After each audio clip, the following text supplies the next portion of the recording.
Welcome to Scoreography, a podcast about the greatest sport on ice, figure skating. I am Wendy Buskey, and I'm joined by my husband, Adrian Buskey. And we are on here to talk about the World Championships 2023 that just took place in Saitama, Japan. Saitama. I'm sorry. Say it one more time.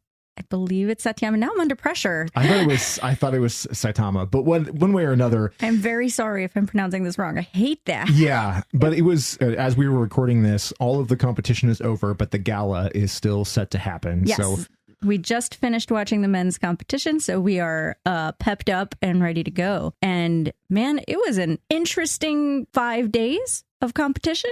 A lot of ups and downs and a lot of surprises. Overall, I would say that this was a pretty fantastic competition. Obviously, if you're watching 5 hours of it like it is on the first Peacock days, streams. Right. Yeah. If you're watching on the Peacock streams. And bless you if you are, man. No commentary, no commercials, no anything. Just a 5-hour long competition, at least in the short programs before they eliminate, the lowest tier people and stuff. You're going to see a lot of like mid-tier, junior level kind of skating and stuff. But when you got into the top 10s on all of these, with the exception of maybe pairs to a degree, like the competition was fierce. It was really strong. It was really good stuff. But I think we should probably start talking about pairs because it's the shallowest field. It really is. So it won't take us that long to cover all of it. That's kind of sad, but it is true. I think that that's actually one of my main takeaways from this competition was we need more pairs. It just felt a little thin. We had roughly, I'd say, 5 top teams that were really vying for those medals, with a few extra surprises of new people kind of showing up and really making a name for themselves. But obviously, short program was just a delight in terms of Riku, Miura, and Ryuichi Kihara, followed up by their long program that got them the gold medal, which was the warmest, fuzziest, most wonderful, and also heartbreaking moment I think I saw all weekend watching this, because you had this exciting, exhilarating moment of Japan winning their first world title in pairs, which was beautiful, combined with poor Riku Miura not skating perfectly and her crying. And it was just, I don't know, there was something so devastating. I just wanted to hug her so bad. So we've been talking about this whole season about how Riku Miura and Ryuichi Kihara from Japan have been our absolute favorites, our picks. One of the big highlights of our 2022-23 season is just watching them skate.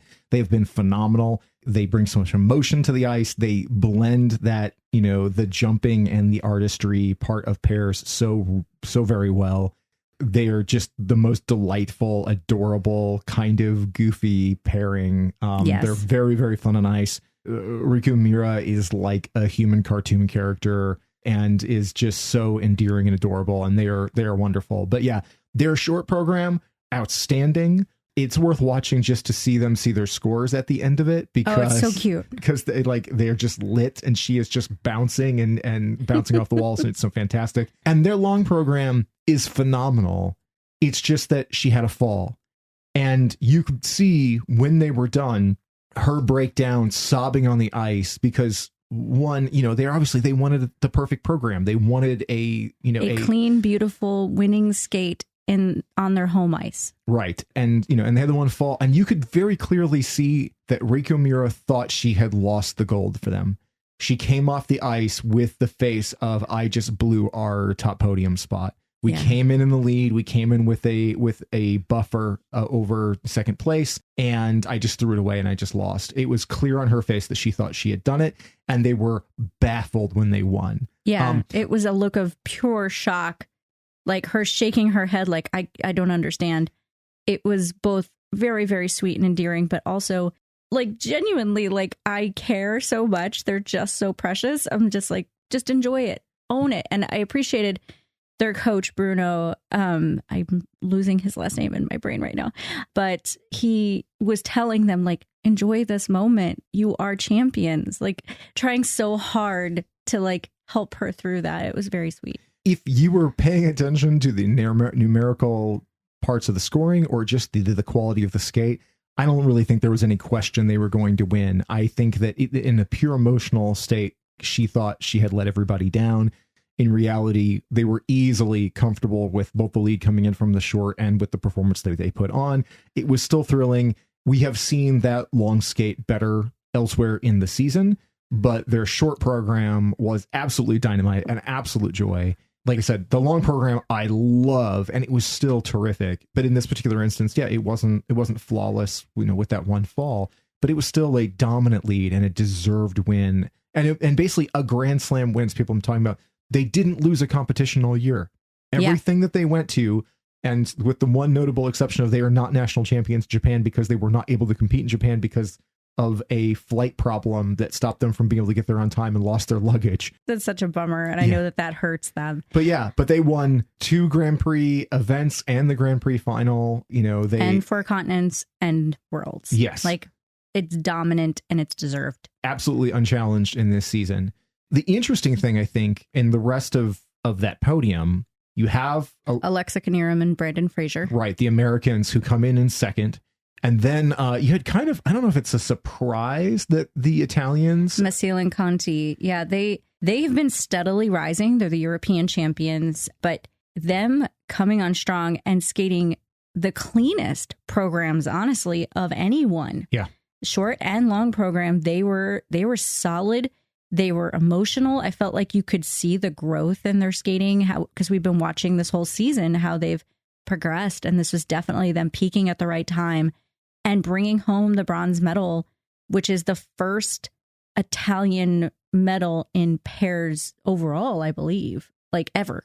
So huge moment for them, huge step towards the next Olympics in Milano Cortina in Italy in 2026. So very, very big deal. Alexa and Brandon, reigning world champions, beautiful, beautiful programs, so strong, so technically sound, but they had several mistakes. So to your point, at the point I think you're going for, and what I've been saying for the past few days is like my heart and like my observation of Alexa and Brandon is in conflict, because my brain says, okay, but I actually think the Italians should have taken the silver medal and Alexa and Brandon were bronze, but the quality of overall skating is better with Alexa and Brandon. So I don't know. I feel like it's really close, but there were enough errors in Alexa and Brandon's where I was just, I think that should have been a little tighter than it was. Yeah, I agree. In reflection afterwards. And I say that with all the love in my heart for Alexa and Brandon, and God help me, they've been going through hell because of their coach, Todd Sand, still recovering from a massive heart attack. So the fact that they were even there, absolutely boggling. I think in this instance, I don't have anything to complain about with that podium. Like, I'm not. Oh, no. There are a few other places within this competition where I feel like I do have complaints. Yeah, a little bit. But as far as judging and scoring, and nothing that I'm going to, run into the street and freak out about. But in this particular instance, yeah, I think the Italians actually should have taken the silver.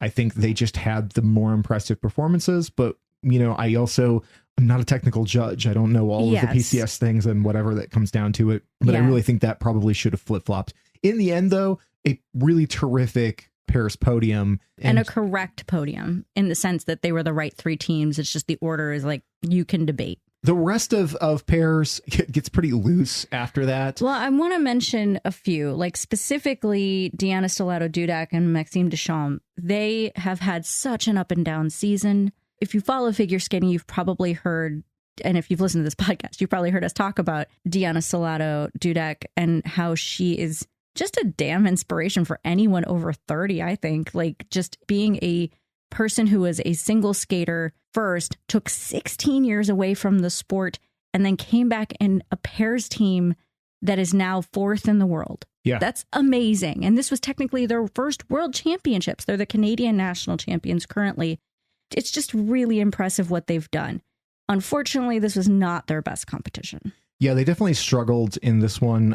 Particularly in the long. Yeah, the long, I think, really beat them up. And you could see that they were very, very disappointed in their performance and in their scoring afterwards. Not in the sense that they felt they were underscored, but like that they just knew that they did not give the performance that they wanted to give there. And they landed just off the podium. And that is definitely it's obviously very frustrating for them. But they were outperformed in the day. There's just no way around it. On the day, there's no question that the Italians took that medal. Yeah. I do think that if we still continue to see a international skating world without the Russian team, I think that it'll be interesting next year to see that continued battle between those 4 teams and kind of how things shake out. Honestly, even if Alexa Knierim and Brandon Fraser continue, because that's highly in question as to whether or not they're going to be around past this season. Yeah, I feel like that's conjecture for another episode. For sure. But yeah, it's definitely very much in question after the one. I know that would be them ending not on the note that they would have liked to, but we'll see what happens. But I do want to, before we move on, because I do agree that pairs was sort of like meh past that. There were 2 teams that did stand out that I want to give a, hey, keep an eye on them for later. One is Chan and Howe from the U.S. Yeah. I think Emily Chan and Spencer Akira Howe, it wasn't their best competition again. They were great at 4 continents. So good at 4 continents. So surprisingly good at 4 continents. And I really do feel like overall they have been steadily improving. I feel like they're gelling more as a team overall. And I think that I believe they were 5th here, if I'm not mistaken.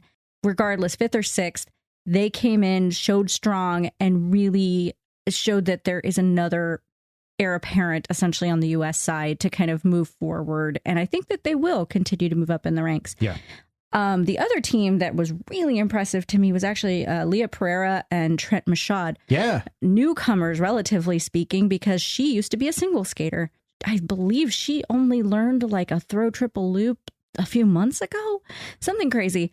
And they were outstanding. So a top 10 finish for them. And man, I really do think that they are going to move up in the ranks quickly because Paris is in desperate need of more talent. So they came up and really showed up. Yeah, Leah and Trent were a total surprise. I knew nothing about them going into this. I was completely surprised by the quality they brought. And they were definitely one of the most enjoyable out of the whole thing, like you said.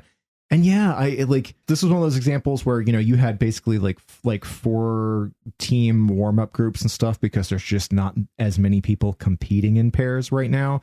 We've talked about it a lot on the show that like this discipline is in danger of being like sort of axed from international competition because there just isn't enough teams doing it. If there aren't enough teams and aren't enough countries, it's completely realistic to think that it's not long for this, Olympic cycle.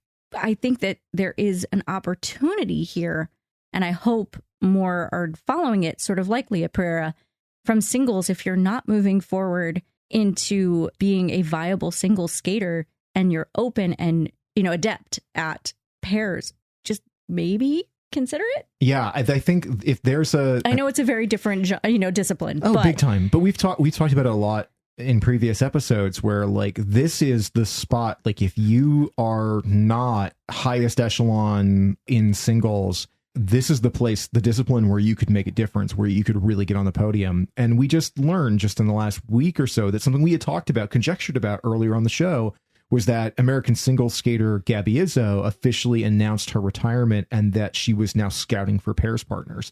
And we've been saying this whole season, that's where we thought she should go. Because she's not strong enough to compete at that like Isabeau Levito level in the women, but pairs is a big opportunity and she could really work in that zone. Yeah, so. and shout out to the skating lesson because that was the first place I heard somebody mention her in that, like moving towards that. So it was oh, wow, that's perfect. And then voila, here we are and she's doing it. It's great. Yeah, but I mean, summing up the pair side of things, Miura and Kira was exactly what we were hoping to see on the podium because Absolutely. We have been in love with them this whole season.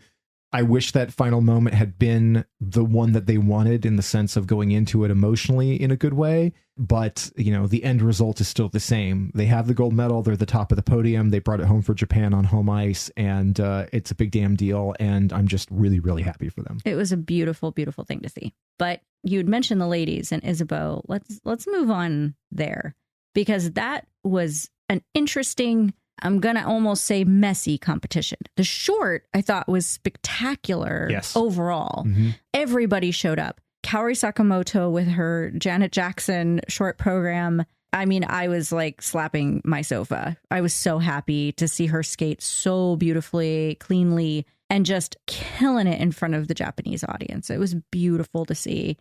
Mai Mihara also had a stellar short program, and her short program is beautiful. It is spectacular. Yeah. So the podium. Let's talk about the podium first. Okay, before we get into the granular.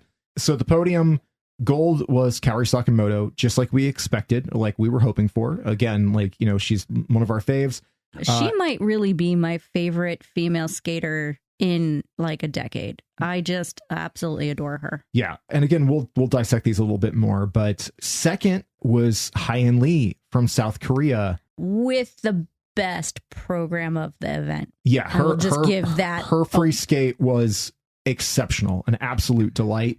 We'll talk more about that in a second. But should be noted, like the first South Korean woman to be on the podium since Kim Yuna. 2013, Yuna Kim. Yeah. So a big deal for Haein to do it, and her riding the wave of momentum coming off Four Continents where she won gold there, sort of as a surprise. You know, spectacular skate there.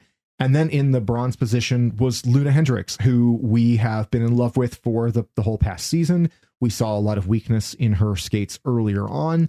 And then she really came back strong after a not perfect short program, and then came back and took it. And then in the fourth spot was Isabeau Levito from America, which was, nobody was saying it on, you know, the main feeds, but a disappointment for the Americans, because she is our golden lady that they're putting every bit of the weight of American women's figure skating on.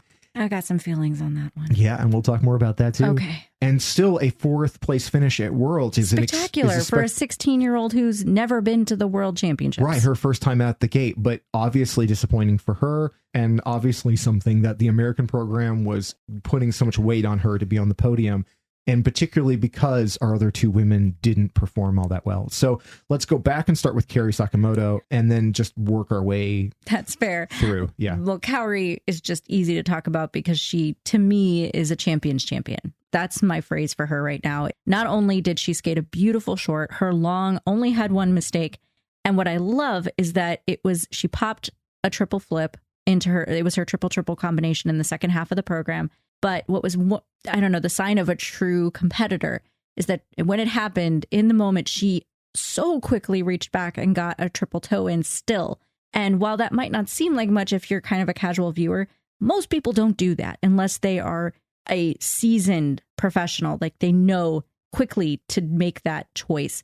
And listening to interviews with her afterwards, that was absolutely an immediate thought of, I can't make another mistake. She knew if she was going to stay in gold medal position, she couldn't do it. But similar to actually Riku Miura in that same way, she was on home ice. She had had a rough skate the last time that World Championships were held in the same arena. So she was trying to erase all of those memories. And she made the flip that she missed was the same jump that she missed in that last World Championships in 2019. And I think for that reason, it obviously took the wind out of her sails. Like she won, but you could see the disbelief in her face when the scores came up. She thought she had lost that gold medal. And one, that was heartbreaking. But two, following that moment, there was something that took over in her. And she suddenly went from, yay, I won a gold medal, to let me celebrate everybody else. Yes. And let me celebrate Japan. And let me embrace this audience and really just be the ambassador for women's skating. It's kind of this ineffable thing, but if you were watching, I think anyone could see it. It was just one of those moments where you see a true sportsman show up. And for that, I respect her and adore her. It was a beautiful skate. I love watching Kaori every time. It's unlike anybody else. And like you said, it's a real warrior mindset to go in. You know, normally when somebody pops a jump, singles a jump in part of a combination, usually the combination's over. You know, right? It doesn't happen. You pop it and then you just recalibrate and go on. Every once in a while, you'll see somebody be able to pull a double out of it. Right. But to pop the jump, go into the sequence, and then still land the triple and land it beautifully, that is the sign of training. It's the sign of that warrior mindset of the person who's going in and giving their all and not giving up in the moment. And it's a sign of a champion. And that's what Kaori Sakamoto is. And for a season that's definitely had a few misses in it, you know, she had so much pressure on her. It was huge, much more than anyone would have expected a year ago. But instead, she defends her world championship at home and comes away with it. Right. And becomes the first Japanese woman to beat a two-time back-to-back world champion, if I'm not mistaken. I think so, yeah. And only the fourth since they got rid of figures pre-1991. So it's a very short list and a very elite group. So her showing up like that was massive. Haein Lee, though, almost took the whole thing. In a way, she kind of did. Yeah. Like spectacular skating, short and long programs. She is a 17-year-old force of nature, and I am so here for her. The really interesting thing in this competition, I think it's two things when we talk about South Korea's program. One, big competition for the South Koreans because they ended up with 2 silver medalists.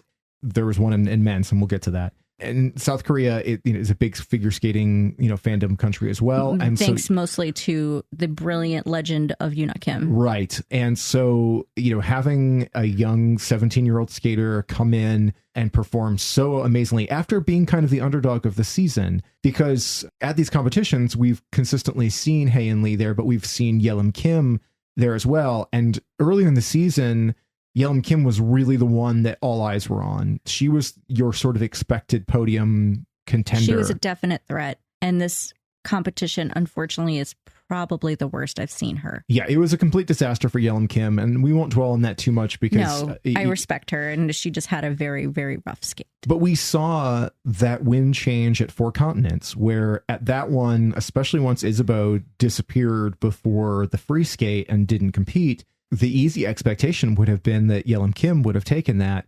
And instead, Haein Lee showed up, took care of business, and walked away with the gold there. And you saw that momentum shift between the two of them. Also, the fact that South Korea and Japan skated like every competition under the sun this year, all of the challenger events.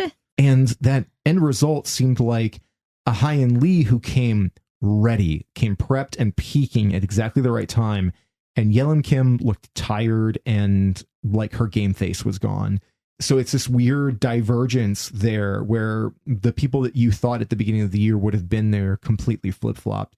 But in the end, what you got was Haein Lee, who's going to go home a superstar to South Korea because, a Four Continents gold, a silver at Worlds. She's only 17, which means that she has a whole career ahead of her and a lot of opportunity to do some really amazing things. Yeah, I am very excited to see what she continues to bring. And I mean, seeing her from the beginning of the season at Skate America versus what she brought to Worlds, it's night and day. It's such a dramatic improvement. And the confidence she had says a lot for what her future looks like. It's exciting. And then looking at Loena Hendrickx in that third position, she was not in the top 3 after the short. She had, and it wasn't really a lot of trouble in the short program, but it certainly just didn't quite rise that day. She had one mistake. It was a notable mistake. It was a fall on a jump, but at the same time, she performed the heck out of it because she sells so hard and her skating skills overall are just beautiful to watch.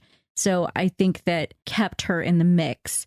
And then in the long program, she still had a couple of small errors, but at the same time, she had the quality of skate compared to everyone else that it absolutely was enough and very warranted in a bronze medal. And I'm just so happy for her, since I know that she was an unexpected silver medalist last year at the World Championships and has struggled with just the pressure of now being a reigning world silver medalist and what the expectations are.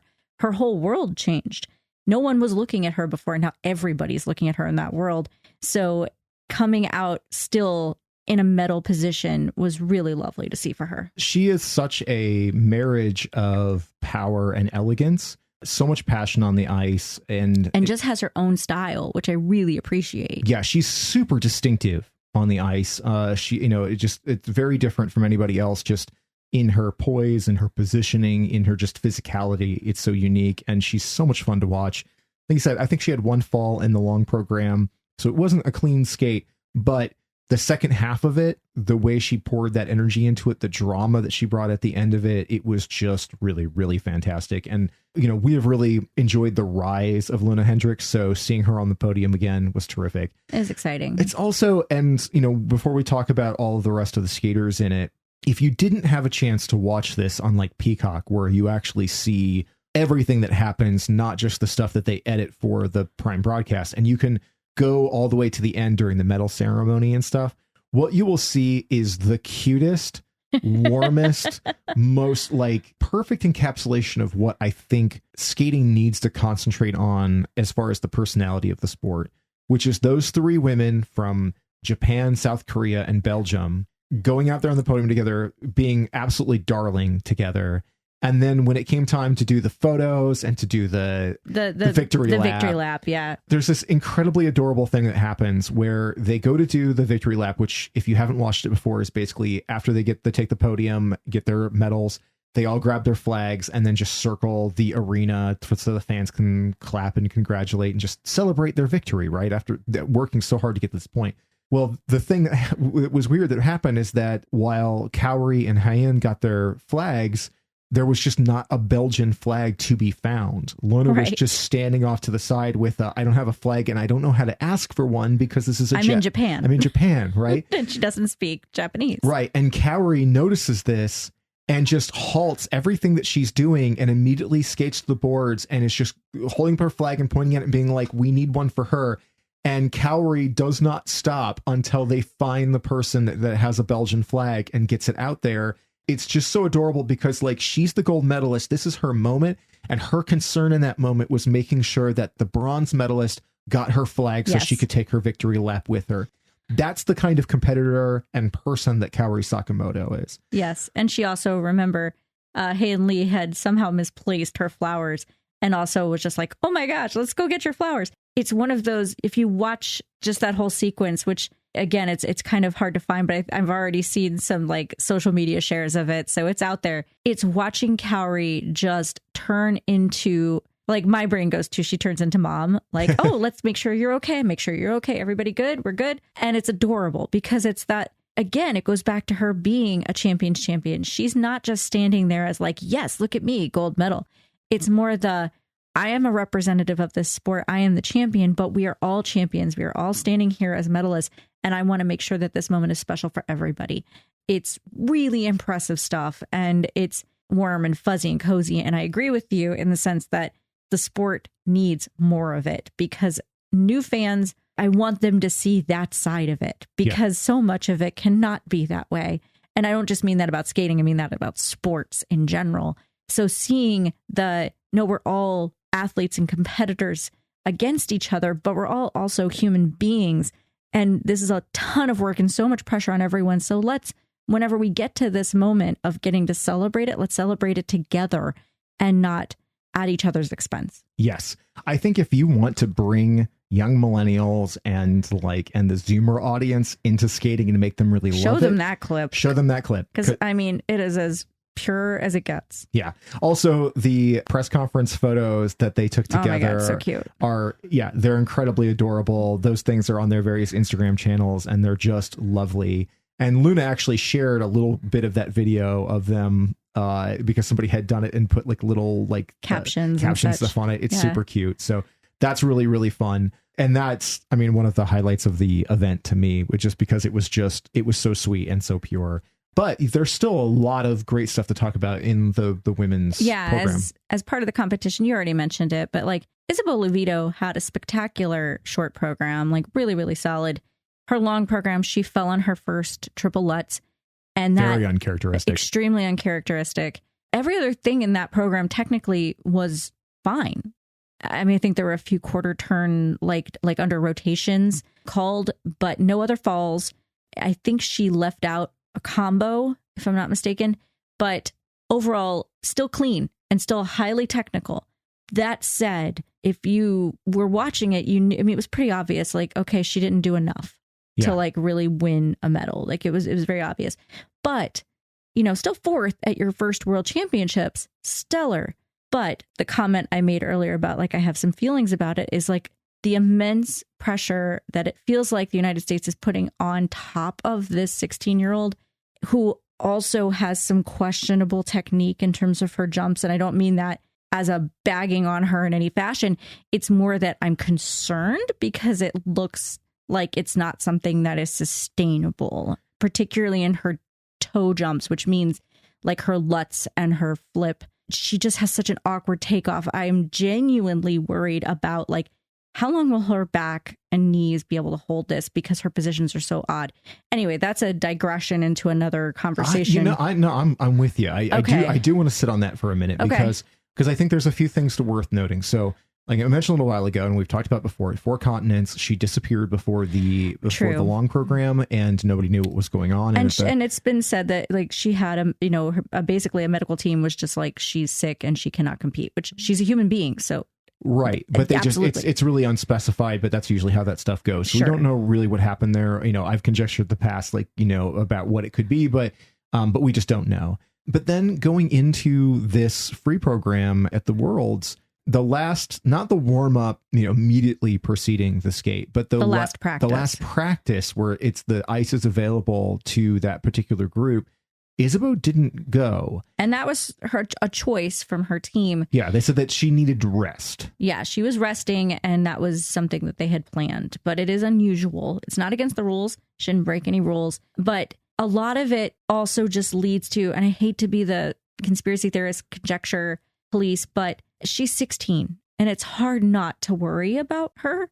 She's so ferocious as a competitor and a beautiful skater, like absolutely a beautiful skater. Nothing against that at all. But she's 16. They have basically crowned her already the next big thing in figure skating. And her having moments like she did at 4 Continents where she disappeared and missing the last practice before your long program that could win you even potentially a gold medal at Worlds. Like all of this feels so unusual and unusual for her from what we've seen. And both times she also looked kind of exhausted, like in a different way. And that I hate even mentioning that. There's just so many factors that lead to it. Number one, is she okay? Is everything going all right? And 2, the U.S. Figure Skating Association, I am just kind of frustrated with the expectations you're placing on a young girl the way you are. I'm very tired of the questions that she gets posed of like, how are you handling being the next queen of figure skating? I'm like, she's 16. This is her first Worlds. She placed 4th. That's amazing. She should be freaking thrilled. And instead she is miserable. And if you're miserable because you're a competitive athlete and you're mad at yourself, that I respect. She has every right to be.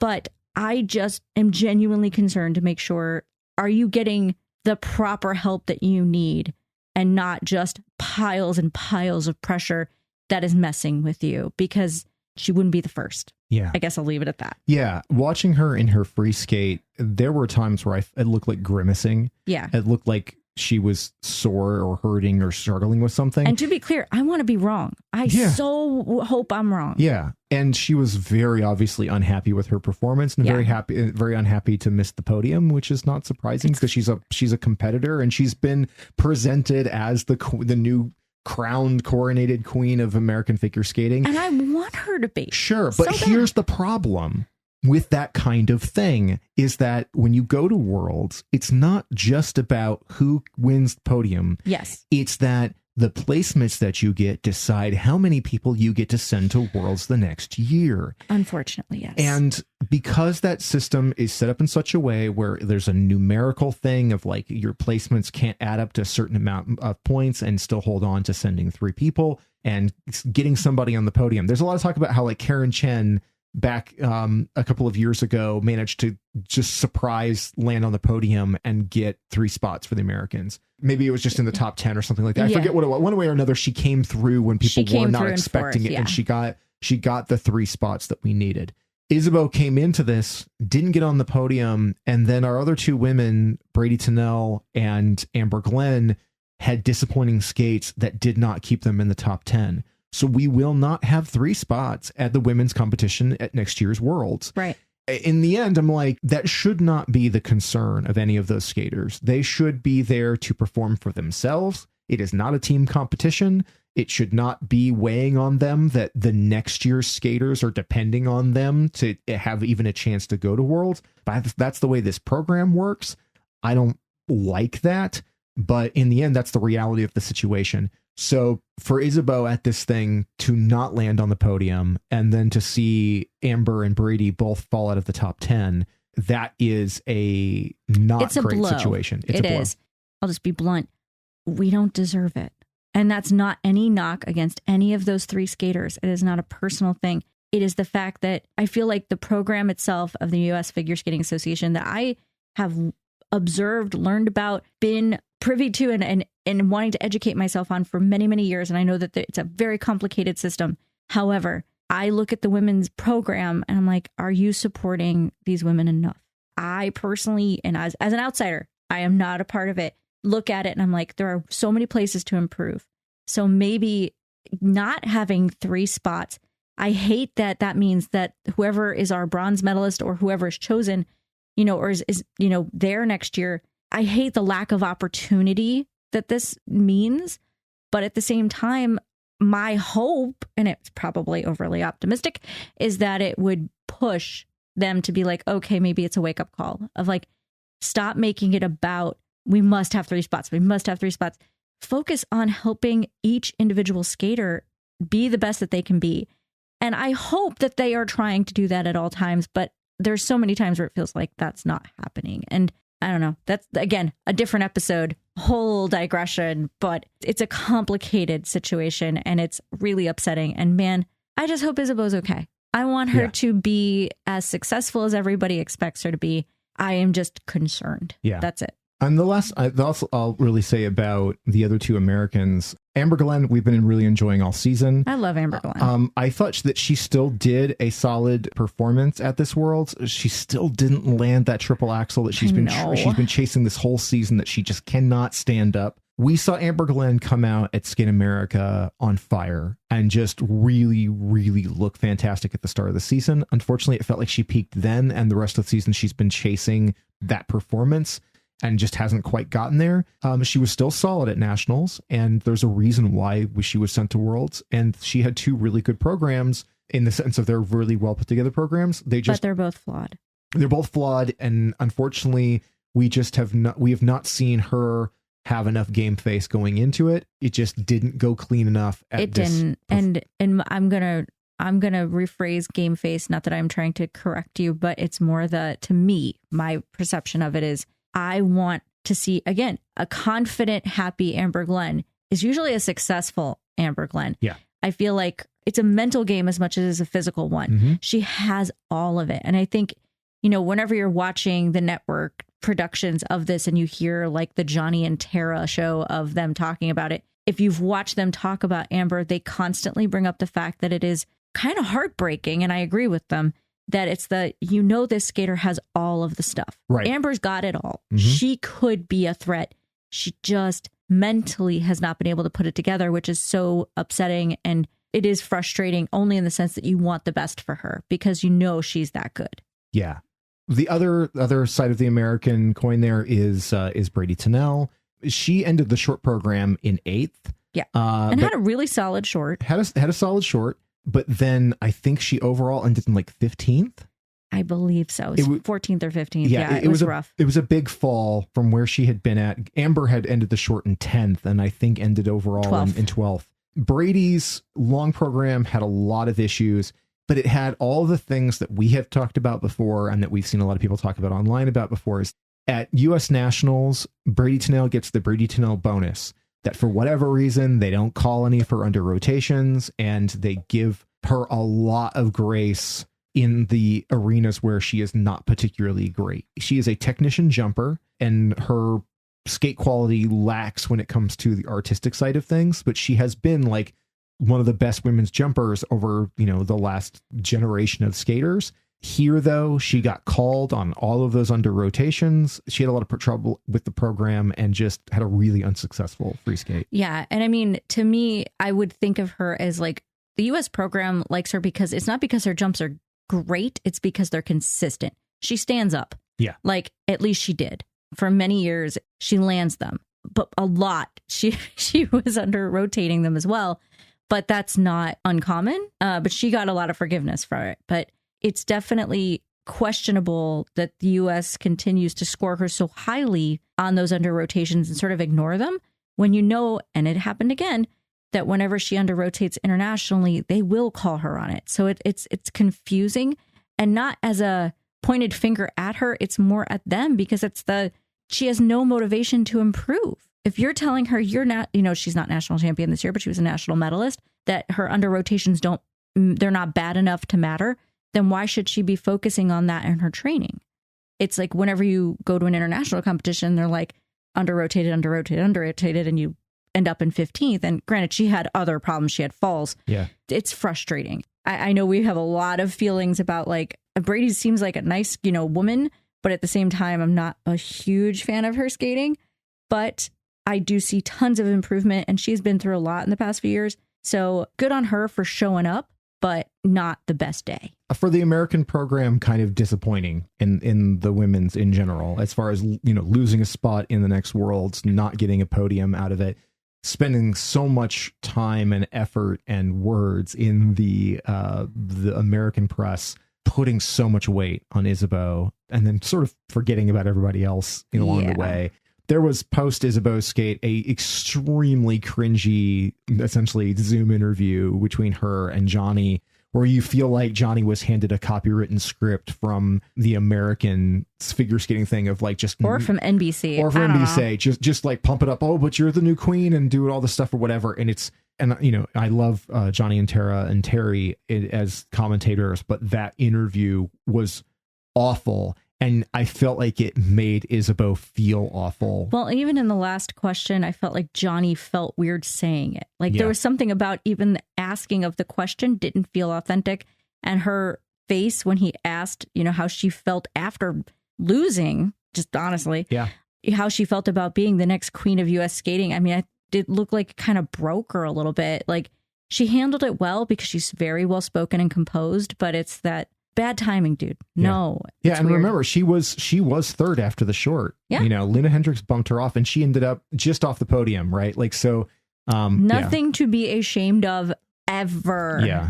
And also, another, and outside of the American side of things, a performance that was a little sad was just seeing Mai Mihara drop in the standings on this one. I love Mai Mihara so hard. Yeah, like she's so sweet. She's had a terrific season after being Grand Prix champion. Yeah, Grand Prix champion. She has probably my favorite short program of the season. It's beautiful, and it was gorgeous at Worlds. She just didn't have a good free skate. And unfortunately, that just took her out of contention whenever it got to the end game of the women's competition. I really hope we see another strong season out of her next year. I think we will. I have faith, but I know we've been kind of spending a lot of time here, but I do want to call out some of the other positives because we spent a lot of time on the negatives. Sure, yeah, there was definitely some downers after some really good stuff. I know, but I want to bring up Chayeon Kim from South Korea. Like, oh wow, yeah. She was phenomenal. She had a not perfect short, and she was definitely down into the teens, I believe, in terms of her rankings going in, but had a flawless long program. And this is her first seniors as well, just like Isabeau. And man, she killed it. And it was beautiful to see. And I believe she landed in 5th. I really feel like she's on the list of like ones to watch in the future. Spectacular skating. Yeah, I mean, that was a big like 6-point jump. I mean, she's young. She has a lot of growing to do, but it's one of those things where you see the star quality all over her. She's great. Yeah, another one that's going to go home with wait a second, we need to reevaluate what we're doing with things because you are going to be a big deal if you keep on going with that, 100. For sure. And there was also just some other nice ones. I mean, just a shout out to Nicole Schott. Nicole Schott was on the list. I loved it. Yeah, from Germany. Nicole is like the entire German program. There just they do not have a strong women's program. She is staying in it because if she leaves, there's nobody else. Yeah. Nicole is 26. I believe so.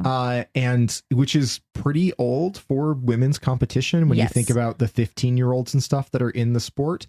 And Nicole has been a very consistent international performer for Germany just because, again, there's nobody else in her program. But this is the best I have ever seen her. And she does not have the technical components that are going to really make her a medal contender. But she landed in 7th. 2 clean skates, beautiful programs, and skated like a woman, which is also, as someone who is not a kid anymore, is so heartening to just see someone who has been doing this a long time. Doesn't often see a ton of international success, but just keeps going at it because she loves it and coming out there and skating clean. Like the end of her long program was one of my favorite moments of the whole competition. Like she just is lovely. One of the things that was really great about this Worlds was just seeing a lot of people get their season's best and personal bests at it. And to see the real joy, even though we've talked about how it seemed like a lot of people who won gold also didn't look happy with themselves because they expected something better of their own performance.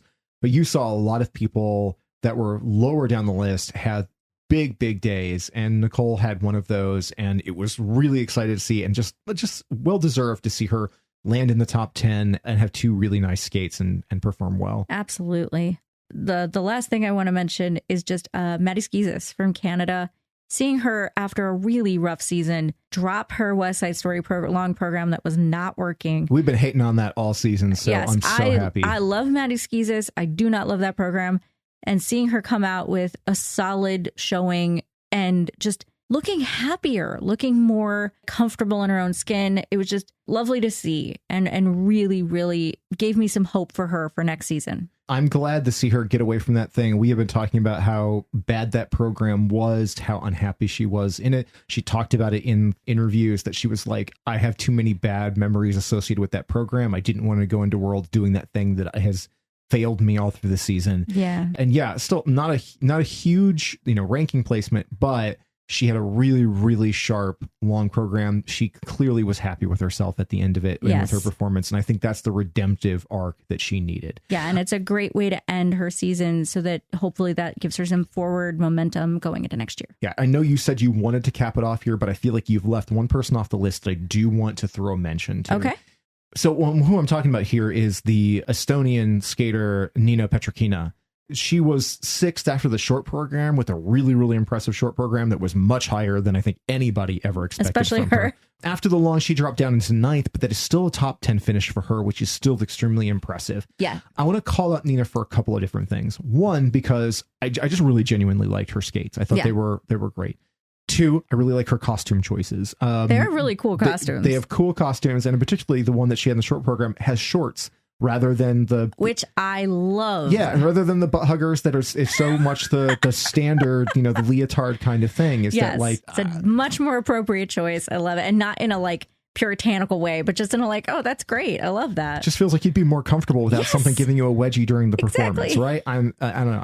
I liked both of it, but also some of the things I really like about Niina Petrõkina is she's got a very athletic, very fit, very muscular kind of form, and that translates over into her skating. I think that there is a muscularity to her skating style. I really enjoy it. I thought that she did really, really well with it. And there's something I wanted to call out is that during both of her performances, Johnny kept kind of talking about how it looked like she works too much. You can see, and it has to do with her jumps and some of the way her positionings are. Yeah, it has a lot to do with her form, especially in her jumps, where he says he kept saying she does a lot of this up down thing. And it's her arms don't come in tight enough, and she kind of ends up with her arms positions in her jumps going from her stomach up to kind of her throat if you watch it in slow motion, which basically, and again, I am not a skater, I'm not a jumper, therefore I don't totally understand, but aerodynamically it's basically making her do a lot more work. But I think the thing that you're getting around to is that part in terms of her form, I understand in the sense that he's a skater, he understands that she's doing too much. Sure, absolutely. But I think what you were referring to, and please correct me if I'm wrong, is more about kind of a general distaste for her style, which is a little bit more aggressive. Well, and the thing that I feel is that the language of it is almost coded a little bit, that it feels like it's accusing her skating style of being too masculine. Yeah. I caught that a bit. Because he refers to her style as muscular and buff. Buff skating is buff skating. Yeah. And it feels a little derogatory in there. And I know he's not saying it with any acid or anything. I totally agree with what you're saying in the sense that it felt like what he was saying, because you referred to her skating as muscular, but you said it in a positive way. It felt like hers was more, his reference to it was a little bit more in the, you need to be a little more feminine type of way. And this is a conversation for another time, really, but it's just that reinforcement of the, you need to be the pretty princess out there. It feels like a reinforcement of gender norms, which, Johnny Weir is the last person to do, because this is a guy who's extraordinarily feminine in a lot of his presentation, and has the leeway to be on national TV with a bouffant and a fancy outfit, right? So I don't expect Johnny Weir is the person who's coming in telling you need to fit to gender norms. No, but he it still does felt like it. I was going to say he really does. He doesn't. You're totally right there. However, he also is a human who has opinions about sport that he's been a part of. And I do feel like he has a little bit of that, like his preferences lean towards women that skate more in a traditional feminine classic skating way. And that's his preference. And that's totally fair for him to have a bias towards that's what he envisions as pure skating. And I'm speaking for him, which is ridiculous because, you know, he has his own opinions. But at the same time, it's like when he's presenting that on air, it does feel like a little bit of a, I don't know about if that's any good type of vibe. Because, I mean, I caught it too. It just was giving her a little bit less cred for being an artistic skater when she is. It's just a different version of artistry. Yeah. And again, this is a sport where there's a lot of subjectivity when it comes down to your personal tastes and the things that work for you and the things that don't. And you see a lot of that as the combat within the fandom where you're going to have a preference over whatever works best for you. In this particular instance, I thought Niina Petrõkina was really good and really compelling. And I just, especially also just for a skater out of Estonia, which I think doesn't produce like a really strong program most of the time, that she was a surprise in the top 10. And that was really impressive for her. She was really, really happy and great for their program. It was wonderful. And I mean, it's similar to how I feel whenever, like, there's another one of our favorites and a crowd favorite is Ekaternia Kurakova from Poland. And Tara Lipinski has a habit of calling her a little entertainer or a little actress. Ugh. And I'm like, please stop calling a 25-year-old woman a She's little 20. She's 20. Please stop calling her a little anything. I know she's a petite woman, but it feels so condescending. And I know she doesn't mean it to be because she's a fan of hers. But it's because of her style, like Kurakova's style is very bright, shiny, sweet in her nature, which I really hope she kind of evolves to be a little bit more mature. But I don't know, there's something a little bit cringy about calling her a little anything. It's infantilizing. Yeah. And thank you for finding the right word. Yeah, it's definitely frustrating. And I just also wish Tara just got a better script because she does say the same thing about her every time that Kurakova hands up on ice. Kurakova was in 9th after the short program, just behind Bradie Tennell. She should have been in front of Bradie Tennell. That was particular positioning of the short program did not make any sense. And she won the crowd with her short program in a huge way. It did not land with her long program. She did not have that massive charisma on display in her long program. The free skate kind of let her down. And then the judges, they made the case that they did not like it. And her score was really disappointing. And it's the first time I've really seen a crestfallen Kurakova because she's usually a top 10 finisher, even though she's not really a podium threat most of the time internationally. Yeah, she fell into like 16th. So it was a big fall from 9th to 16th. And I think that's the wake-up call. I hope that's the wake-up call for her and her team of coaches and choreographers that she needs to mature the programs and come up next season. The bright spot, I know we said it like we're like 4 people back. We're done with this. But the one other that I think is worth talking about is Kimmy Repond. Absolutely. She was great. Like just such a delight to see. And she is on the list as well of the one to watch because she's 3rd at Europeans, showed up 9th. I believe here, 8th or 9th. She fell into 8th after the being 13th in the short program. That's awesome. So and a 13 to 8 jump. Yeah, absolutely deserved, and is absolutely somebody who's going to be on the radar in the future. She's a Swiss skater. She's very young. There's obviously still a lot of refinement to be done there, but her free skate was really, really charming and really strong. Big performance. It was one of those cases where she ended with the face of, I can't believe I just did that. It was great. You know, when you see a person give the skate of their life when they skated better than they probably ever have before, and they did it on the world stage like that, I mean, that's perfect. And so a top 10 finish for her is huge too.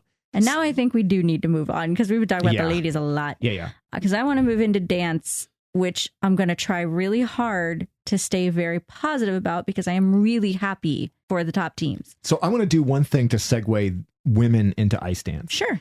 And it's to talk about the rankings between short program and log program.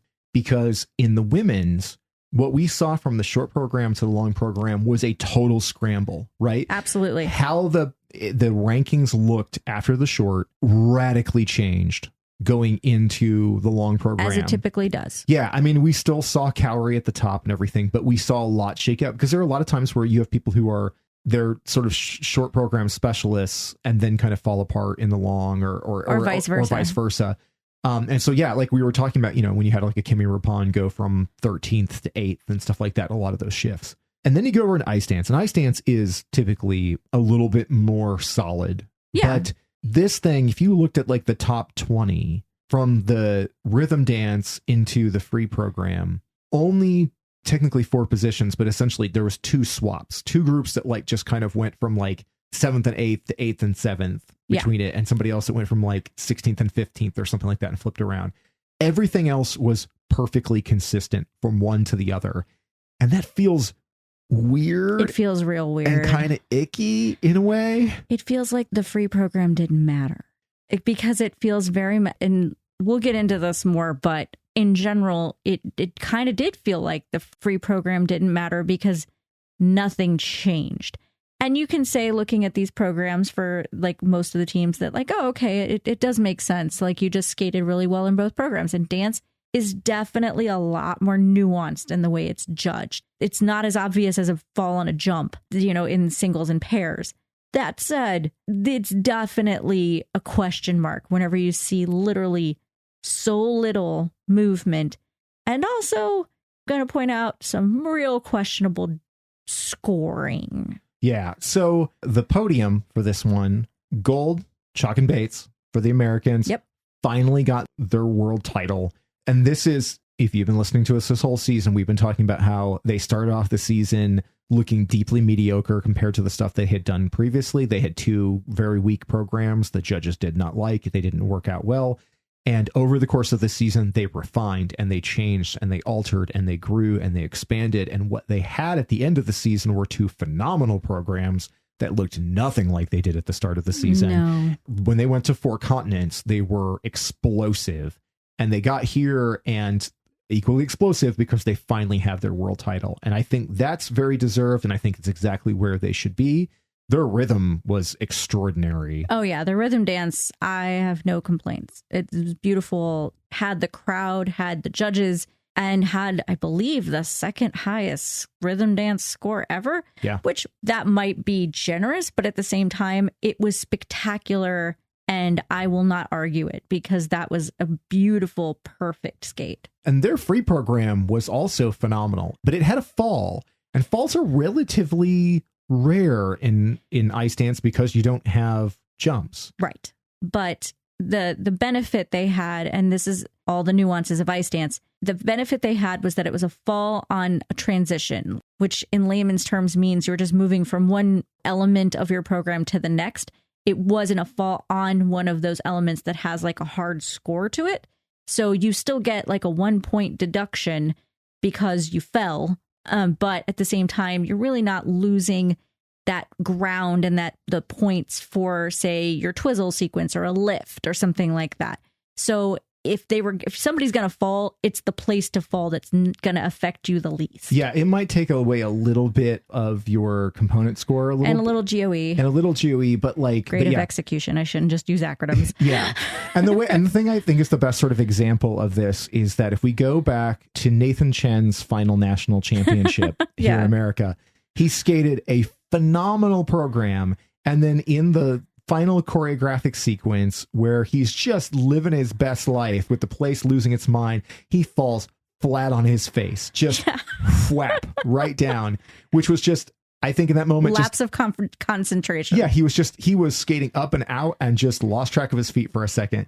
And he got up, laughed it off. And won by a mile. Because he was so far out ahead of everybody else in that moment. And that fall did not matter. And it was also so late into an extraordinary program that it couldn't take away his momentum. And he could laugh it off. But that's one of those moments where like it was an insignificant fall. Like, yes, you lose that 1 point, but it didn't destroy any of your big pieces. And all of his quads were there and all of his jumps were perfect. And in this instance with Chock and Bates, everything else in the program was terrific. The fall was so wacky. I mean, if you even watch it in replay, you can't even figure out what happened. And afterwards, Madison Chock was like, I don't even know what took place there. What was beautiful about it is that it didn't ruin the rest of their program. No. It was a pretty hard fall, and it was hard for them to kind of get their momentum back afterwards for just a second, but then they snapped right back into full Chock and Bates. It wasn't like when we saw them at the Olympics where they had she had a little stutter of her blade at one point that and one of those things that like, if you didn't know the sport, you wouldn't even notice. That's ice dance in so many ways. Like the things that matter the most are so minimal that it's sometimes hard for a layman who's not watching every ice dance competition to really get it. I've been watching this sport for decades and there's still places where I'm like, that's the best one.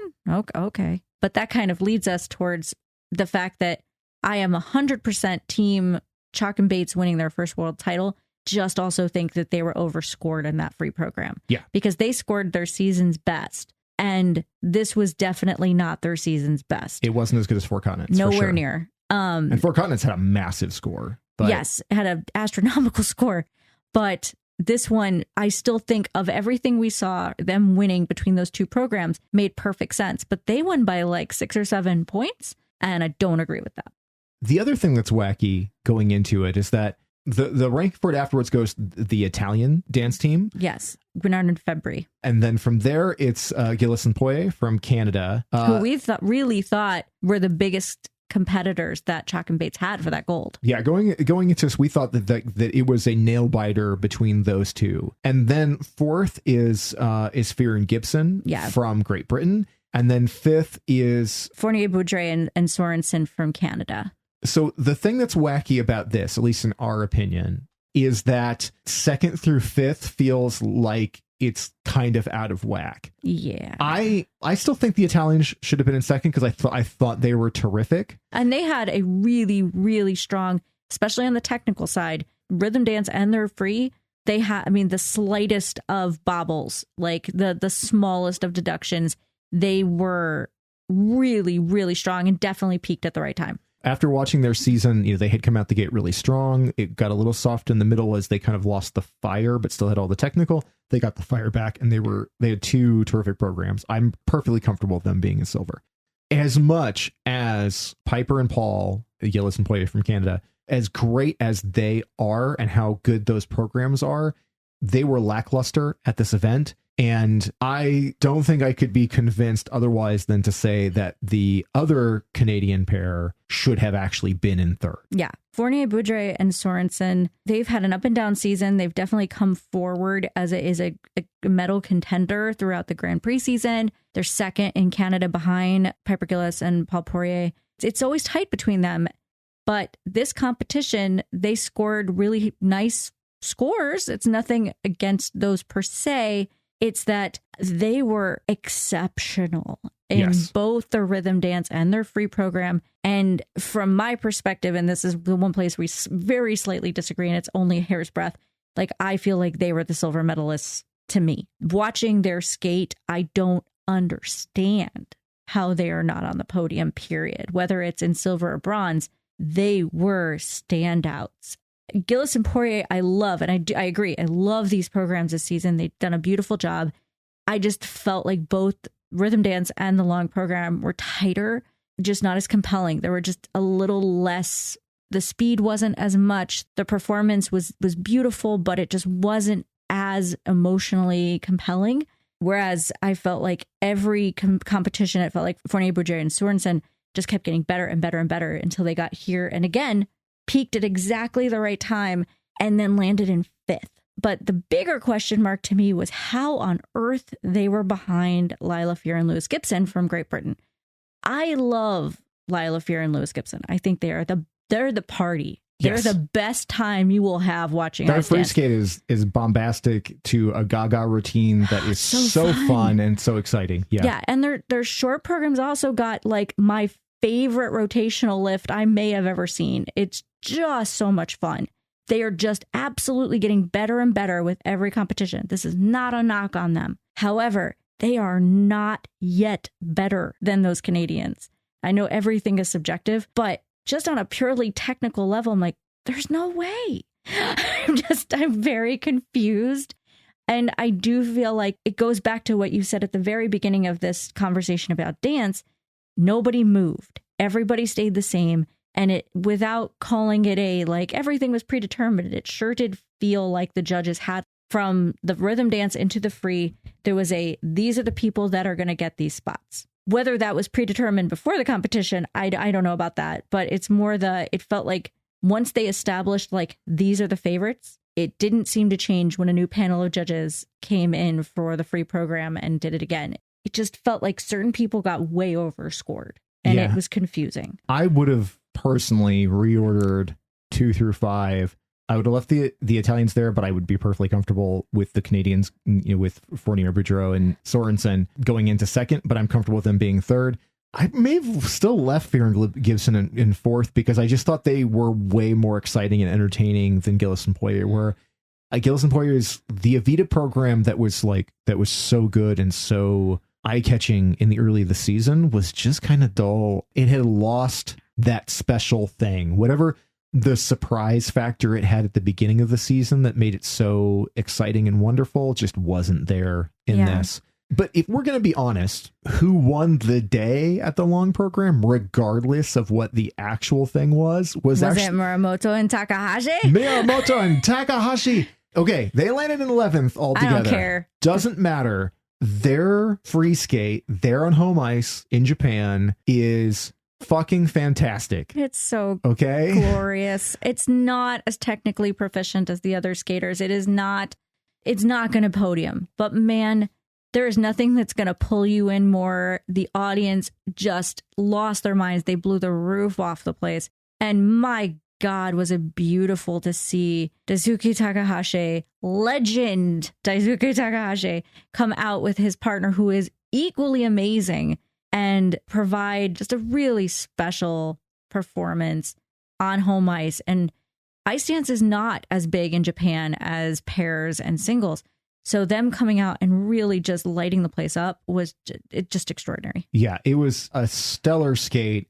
So emotional. This like Phantom of the Opera routine, I was just floored by. I was not really in skating fandom when Takahashi was a skater before in singles. So I don't have a lot of familiarity with him. I don't really have any memories of him skating. So I don't have that like, oh, here's the legend of the sport coming in kind of thing with it. I don't have that context in my fandom.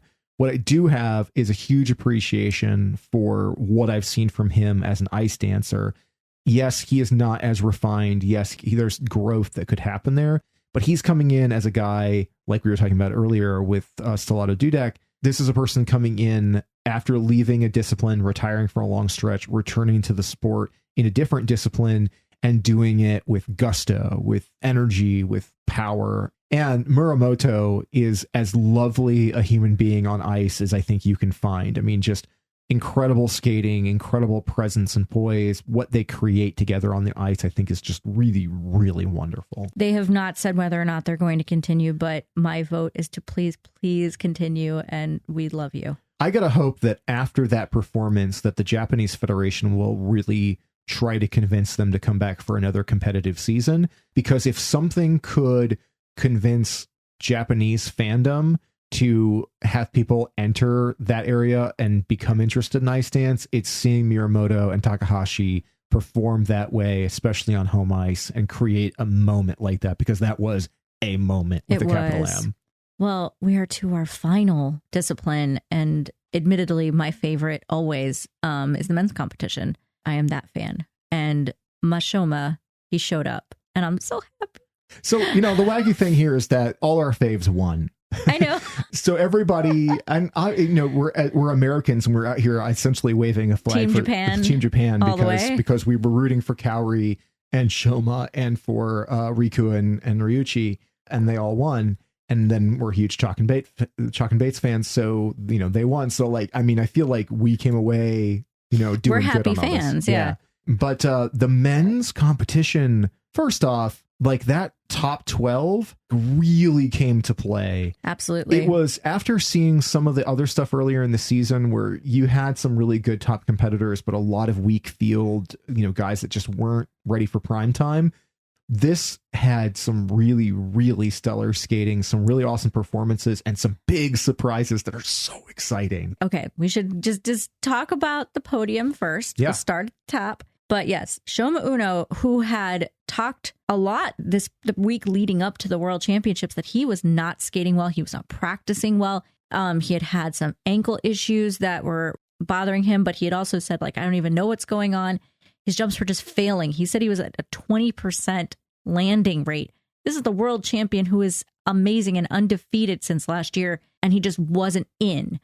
And he showed up in the short program and was spectacular, and then showed up in the free program and was spectacular and came away as the world champion again, which is just amazing to see and really is a testament to like mental fortitude, because whenever you are in a position where you're questioning everything, and you could tell he didn't feel confident, but it was like autopilot turned on when the music happened. Yeah. And suddenly Shoma showed up and was, to me, absolutely, unquestionably the champion whenever you look at both programs. And you say autopilot, and I want to clarify that because I think most of the time when you say something's operating autopilot, it sounds kind of like a negative, like somebody's just kind of cruising along through something. That's fair.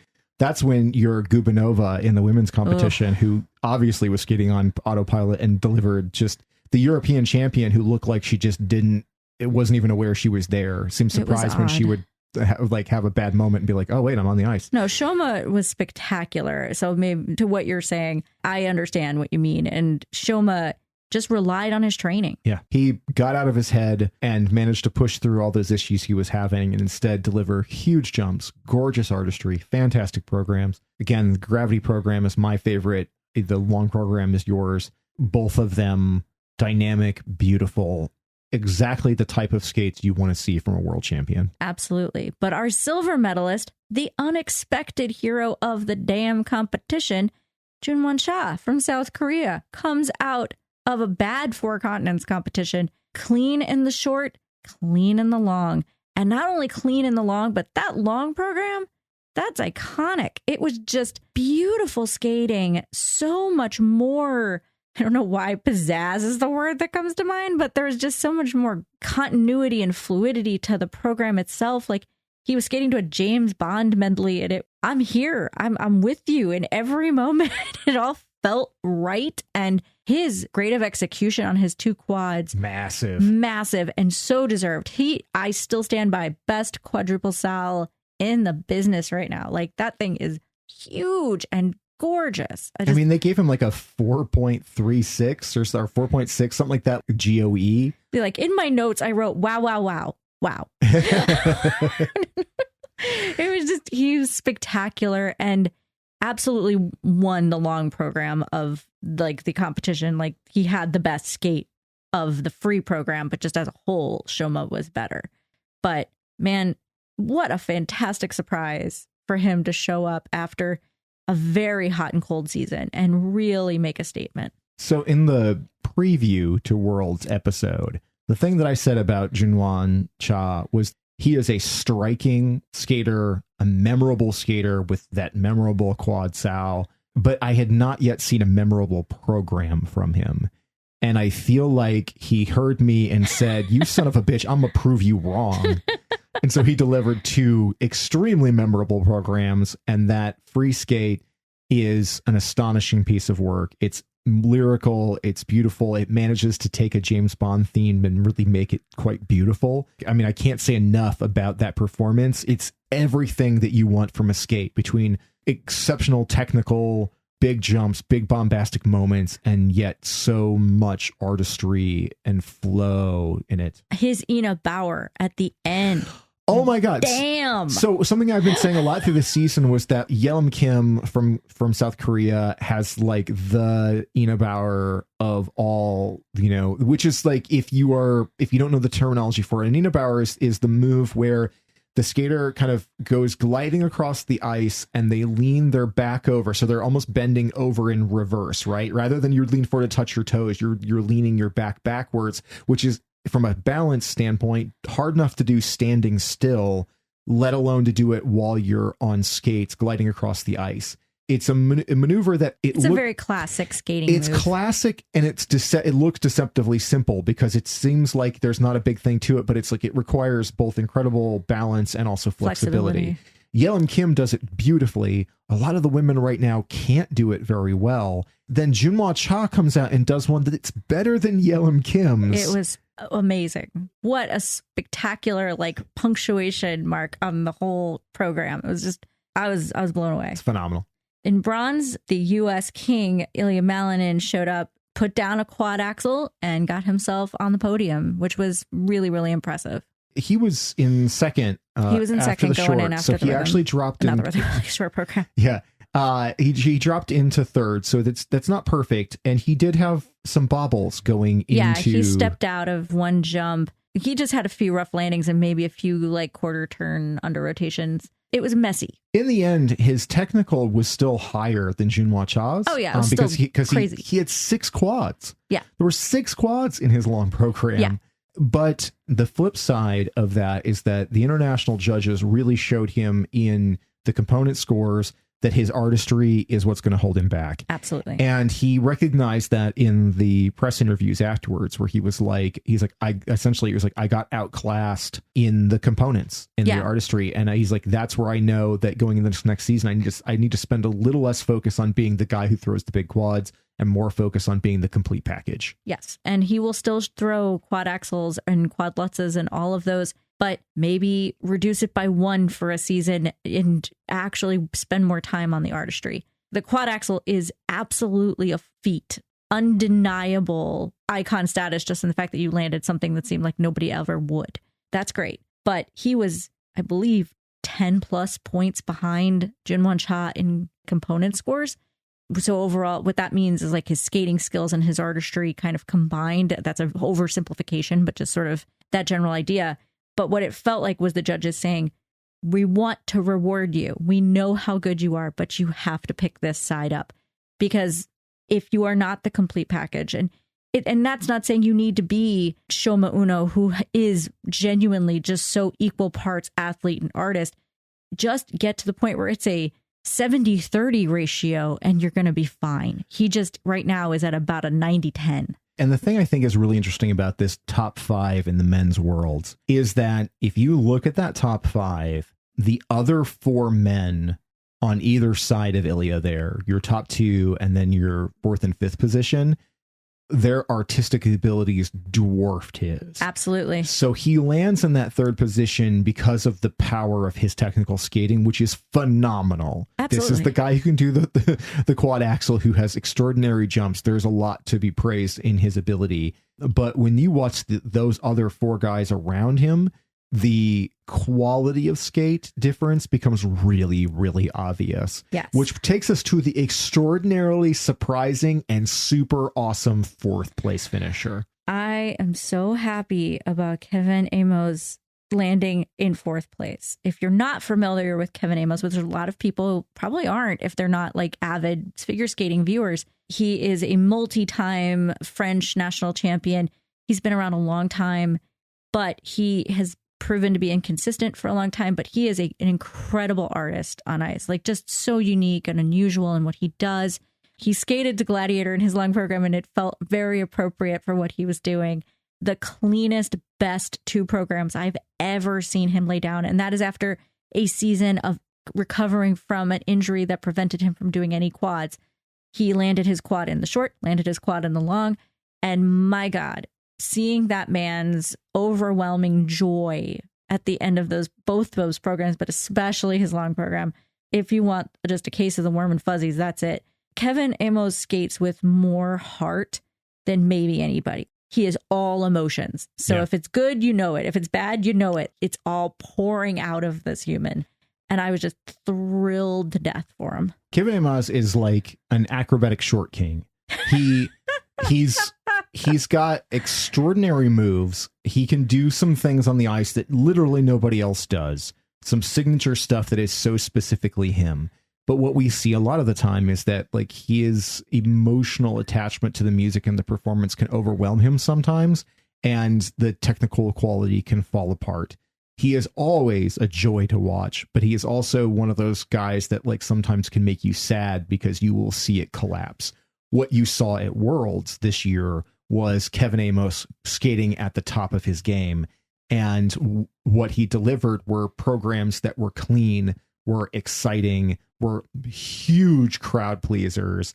And man, I don't know that you'll see a happier person in the kiss and cry than him and his coach, because the obvious connection that the two of them have together, and her sobbing on the boards as he's coming back after finishing those skates and then getting his massive scores.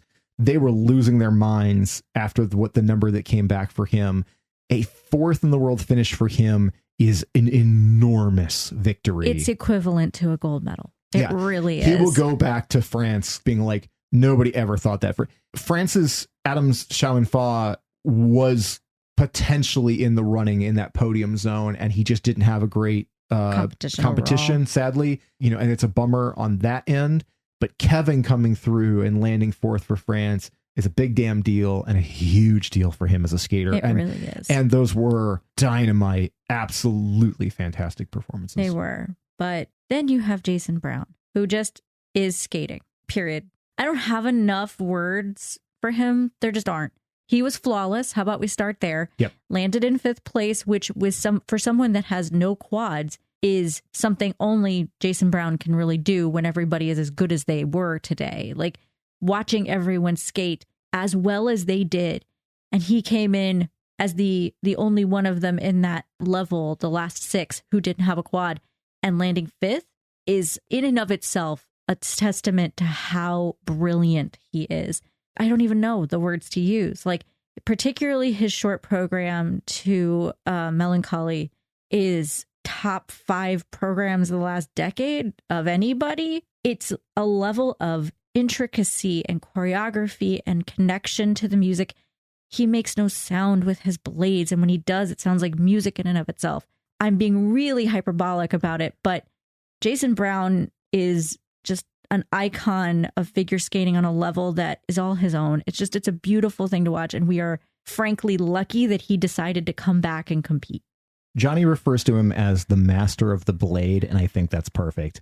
There isn't anybody better on ice skates when it comes to just the ability to deliver near perfect performances.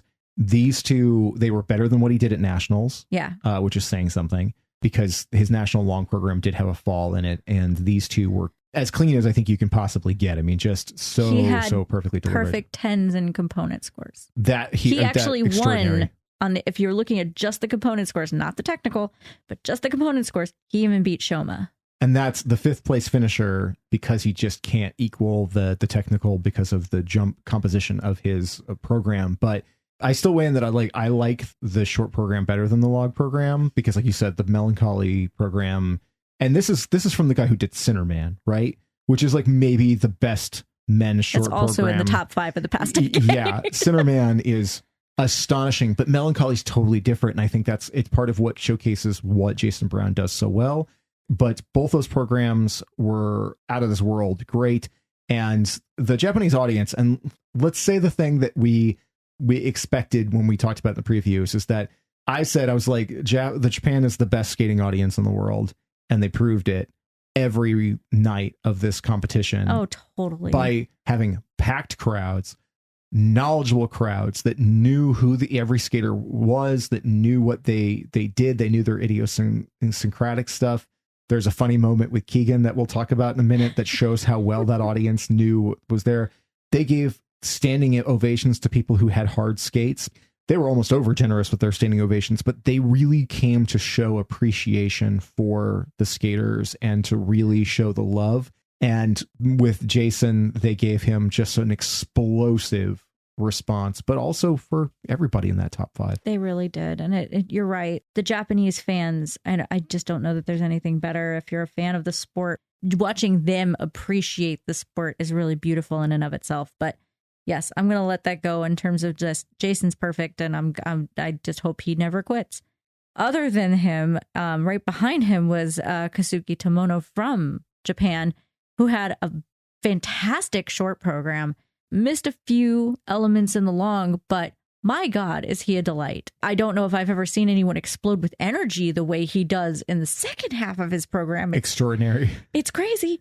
Bursting with charisma and is just a fun skater to watch. And also when he can control it, because he does seem to have a bit of nerves, but when he can control it, like absolutely a phenomenal technician. Johnny even mentioned like he could do a quint if he could just keep himself under control and use the energy for good. And if he just improved his technique just a little bit, because he's even doing his quads, which are phenomenal, his arms are out too far. He's got like chicken wings kind of thing, where if he just tightened that up, he could probably get another rotation. Yeah. He's wild because he's a guy that if you compare him to Shoma, they always refer to as having sort of a sleepy personality.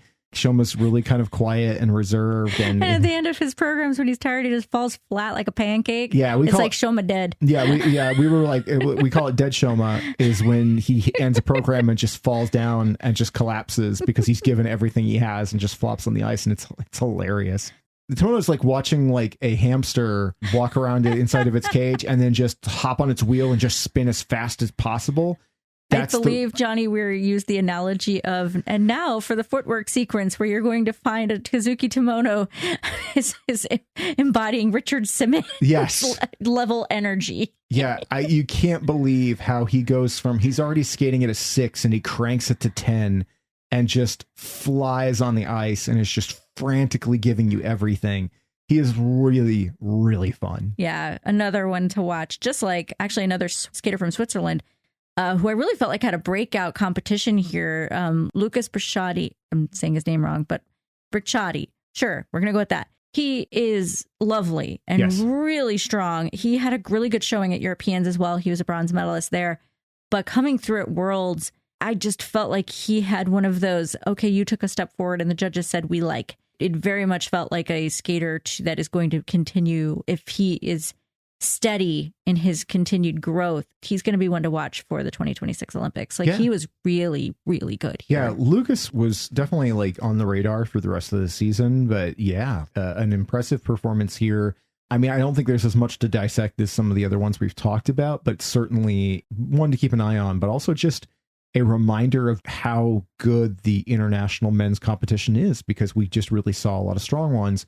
And then we have somebody that will be leaving after this because this was the end of his... I was leaving him for last because it makes me so sad. Oh, yeah. The end of his competitive career.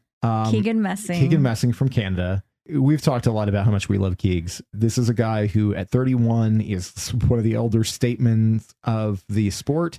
Keegan, he had an explosive 4 continents where he landed in the silver with his all-time personal best scores. He got here, his short program was another personal best, another astonishing almost achievement. 100 points. And I was like, oh my God, we're so close. He didn't have quite a successful long program. You could see, I think emotionally it was overcoming him a little bit. He looked like he was about to cry before the music started. But he still gave a big, crowd-pleasing, big-hearted Keegan performance. Yes, it was everything that you want from a Keegan performance, which is big, open, up and out skating that takes the audience for a ride with him and is so quintessentially, unquestionably Keegan Messing. I don't know that there is anybody else that skates more authentically than he does. His artistry is him. That probably doesn't make sense if you haven't seen him, but if you watch him, I feel like you'll know. It's just, he's the guy who comes out in a flannel shirt and a pair of jeans and it's just like, here I am. I probably haven't shaved today, but I'm going to make everybody in this arena smile bigger than they ever expected to. He's just a freaking delight.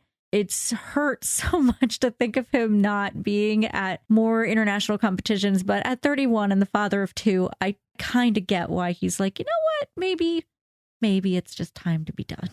But Japan gave him so much love. And here's the thing where, we talk about the Japanese being a knowledgeable audience. I think sometimes we can get hung up on the idea that, as sports fans, we tend to be centric around our own country, which is understandable. I think in skating, the fan base does have a much more international awareness. And I think that's one of the things I love most about this sport. But it's little moments like Keegan is kind of known for sitting in the kiss and cry, waiting for his scores, pulling out his phone and showing photos of his kids. It's super adorable. It's always a crowd pleaser. It's always this fun thing. So he got to after the short program at Worlds and he had forgotten his phone and he literally reaches for it and just puts his hand out with it empty and then does pantomimes, I forgot it. And you hear the whole crowd go, oh, in this disappointed, and then laugh. Right? Yeah. And it was like who else but Keegan fucking Messing. I know. can go into the kiss and cry and just forget to show a photo and get that audible of a reaction from the crowd, and then remember it after his free skate and show the pictures of his kids while he was waiting for the score, and then get the big reaction, the big awes from the crowd and the big appreciation. There's just nobody else like him. No. The sport will desperately miss him after he has retired. We should still get him actually in the world team competition. The world team trophy, which is, I think, in about a month, is technically the last competition of the year, the season. It's more of a fun one, if to be fair, but it still counts. And I am thrilled that he is still planning to go to that, because it means we get one more competition with Keegan Messing. Yeah, he's been a damn delight. I really appreciated that Terry and Johnny and Tara took a minute in his thing to just say thank you to him. Just a appreciation for a competitor who has been a great representative of the sport over all these years, and has just always been a delightful competitor. Figure skating is a sport that does not have the level of popularity and the number of people who are really like the ambassadors and the representatives of the sport that it used to, especially right now. We're in a post-Olympic season that doesn't have the Yuzuru Hanyus and the Nathan Chens anymore. And Keegan has been there with them through that, their whole reign as the two guys who led figure skating. And the thing is, when Keegan is there, you're not going to get that same level of competitor that you had with the two of them by any stretch. But the thing is, you're going to have all the heart, and you're going to have the sportsmanship, again, kind of similar to like Kaori. Keegan is that guy. While Shoma was in practices this past week and struggling, you had Keegan being the one when Shoma would fall, skating over to him to help him up. That is Keegan Messing, and that is why the sport will miss him, because they need more guys like him. They need more people like him. And I think that a lot of them are there. It's just he's been with us a long time, and he's going to leave a hole. There's a gap. Somebody posted on Twitter a side-by-side of two different photos of Keegan Messing helping Shoma Uno off the ice that were like 5 or 6 years apart. And it was like, here's from one practice at some big competition years ago, and here it is in his final one at Worlds. Keegan still being exactly who Keegan is. There was something from Four Continents I think I remarked on before, I don't remember if I did, but like that I loved, which was that he took the ice right after America's Jimmy Ma, and Jimmy had kind of a rough skate. And when Keegan got on the ice, like instead of just going immediately in the warm up, it's like he just like threw his hand out and they hugged each other. And you just don't see that. At least no, not usually. If it happens, it's not being televised, but we got to see it in the feed then. And again, it just told you this is who Keegan Messing is as a competitor, as a person. I just hope that he remains in the sport in some fashion, even though he won't be competitive anymore, that he's somewhere in that mix, because he's the type of person that the sport needs. 100%. People don't realize. That's a Ryan George joke. If you follow Ryan George on YouTube, him making fun of podcasters is perfect. Yeah, we just gave him what he wanted. Yes. All right. Well, I think that kind of wraps up Worlds, and I am leaving this competition both really happy because, to your point, all of our favorites won. So how couldn't I be happy? Yeah. But also definitely with a big old question mark over a few places in terms of the scoring. Not that, my opinions matter regard to the ISU or to change anything, but it's more, how does this affect things going forward? Because especially in the dance, it was one of those situations that I haven't seen in a while where it felt there's always this person should have won or this should have scored better. But I do leave it kind of with an odd taste in my mouth, like let's not do that. Let's not predetermine things so much. Yeah. Circling back on that a little bit with Fournier, Boudreau, and Sorensen, I felt like in watching them the way I would often feel watching Kate Hawaii and Jean-Luc Baker. And unfortunately, we didn't get to see them compete in this. I miss them so much. I love them. But early in the season, we were seeing Kate and Jean-Luc deliver the best programs we've ever seen for them. A really super ultra fun short program and a phenomenal long, a gorgeous, lyrical, perfect long program. And they just could not get the scores. The judges just would not reward them to get them within podium territory. And I felt like we watched the Canadians there, and it felt like the same thing. It did. Like a group that was like they gave us everything. They gave us drama and excitement and refinement and perfect abs. There is also that. Yeah, she is jacked. Laurence Fournier-Boudreau. Just watch her get off the ice and hit the boards, and like the woman's abs alone deserve a gold medal. They're astonishing. She is a unit. But it felt very much like it happens with Kate and Jean-Luc, where it's just like, this is just not what the judges want to reward. In this particular instance, I think it's bullshit. I think they should have at least been in third, like you said, maybe even in second. Instead, they're sitting at fifth, and there are nuances of the scoring that we don't necessarily understand as lay people who are just fans. So, we could be technically wrong about all that, but in the end, it just feels like a travesty of scoring that the wrong people ended up on the podium, with no disrespect to any of the teams that were there, and with all respect to Gillis and Poirier, because we have really enjoyed them earlier. We enjoyed them as a team and have liked their skates. But I think day of, which is what matters most, or should, in sport, it's what happens the day of any given Sunday, right? Like that idea, they were not the third place finishers. And I just don't think that that's the way the podium sort of shaken out. And without going too deep into it, it's a problem that ice dance has faced forever. But we can talk about that later. Yeah. So I think as the season's wrapping up here, obviously, like you said, the world team event is coming. And I've never seen that before. In fact, I'd never heard of it before.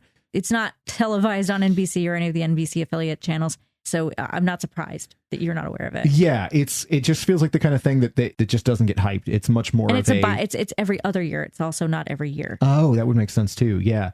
So but we get that this year, which is cool. For the only thing I think we know right now, as far as the American side of it, is that Isabeau Levito is not going. That's what she has said. Yeah. She has said she is not going to compete in that event. And that's understandable. After a long, tiring season, you may not want to go to that. It might also be a great place to send some of our other skaters who don't have as much international competition underneath them. Like, I'd love to see like a Star Andrews, like at something like that. Or, maybe one of our other up and comers as a way of just getting them into international competition, because that experience is so valuable for them to find out what that's like and how they respond to it. But then, after this, like, we're not going to like end the podcast at the end of the season with this. We have a lot of ideas for other things we're going to address and talk about as far as how we want to see the sport evolve, and particularly how to see it promoted going forward, because it needs some help, and we have some ideas for what we think would bring it further along. We'll probably do an episode about just sort of calling it the hot takes episode is not necessarily the right way, because it's not really our hot takes. It's more like responding to the stuff that we see in the general social discussion, the fan culture and punditry and stuff around skating, the things that people talk about, just kind of looking at our own responses to those things. But the big thing I'm going to be wondering about is just what this next season looks like when we look at our American team, who we're going to be fielding, how we grow it. We didn't mention in the men's group that the third American man, Andrew Torgashev, who had a terrific nationals, kind of came out of nowhere. Even though he's been around for a long time, he's a guy that, like, you came out of juniors and then had significant injuries, and then there was the whole COVID breakdown. And so he came into things already an adult and was the surprise bronze at nationals, and then had to like go do some small international competition somewhere just to get the points on the board to be able to be allowed to go to Worlds. Right. And he didn't have a good Worlds, but at the same time, he hasn't had that much international experience. So you can't really blame him. It was a growing experience year, but I agree. It's like between looking at the men's program, looking at all of them, I am curious, and I want to talk about more what's going on with the U.S. in terms of, because that's where we're based, because I really do feel like you look at a place like Japan where there is so much boom of like their fields, just they could run Worlds by themselves. Yeah, they don't need anybody else. No, it's absurd. And then you see South Korea with another deep field and a continuously getting better field. And then you have places that haven't really produced in a long time really coming forward, like Italy, like saying they have an Olympics coming up and you can feel them being like, okay, we have contenders. So what's happening? And from my perspective, I can't help but really focus in on the women, because I do feel like there's problems there. Yeah. All those things to be addressed, in a coming episode. But the end result of all this, and obviously we've been critical of a few things, but the end result of this Worlds was a lot of really, really satisfying, exciting, memorable skating and some really phenomenal kiss and cry moments of people getting extraordinary scores. And man, I'm going to point out and I think this is my last big statement.